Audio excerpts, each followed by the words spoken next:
August 13 മത്തായിയുടെ വിശുദ്ധ സുവിശേഷത്തിൽ നിന്നുള്ള വായന.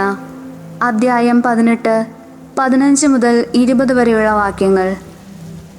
അക്കാലത്ത് യേശു ശിഷ്യന്മാരോട് അരുളി ചെയ്തു, നിന്റെ സഹോദരൻ തെറ്റ് ചെയ്താൽ നീയും അവനും മാത്രമായിരിക്കുമ്പോൾ ചെന്ന് ആ തെറ്റ് അവന് ബോധ്യപ്പെടുത്തി കൊടുക്കുക. അവൻ നിന്റെ വാക്കു കേൾക്കുന്നെങ്കിൽ നീ നിന്റെ സഹോദരനെ നേടി. അവൻ നിന്റെ വാക്കു കേൾക്കുന്നില്ലെങ്കിൽ 2-3 സാക്ഷികൾ ഓരോ വാക്കും സ്ഥിരീകരിക്കുന്നതിനു വേണ്ടി 1-2 സാക്ഷികളെ കൂടി നിന്നോടത്ത് കൊണ്ടുപോവുക. അവൻ അവരെയും അനുസരിക്കുന്നില്ലെങ്കിൽ സഭയോട് പറയുക.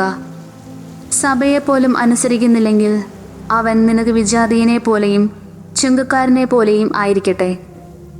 സത്യമായി ഞാൻ നിങ്ങളോട് പറയുന്നു, നിങ്ങൾ ഭൂമിയിൽ കെട്ടുന്നതെല്ലാം സ്വർഗത്തിലും കെട്ടപ്പെട്ടിരിക്കും, നിങ്ങൾ ഭൂമിയിൽ അഴിക്കുന്നതെല്ലാം സ്വർഗത്തിലും അഴിക്കപ്പെട്ടിരിക്കും.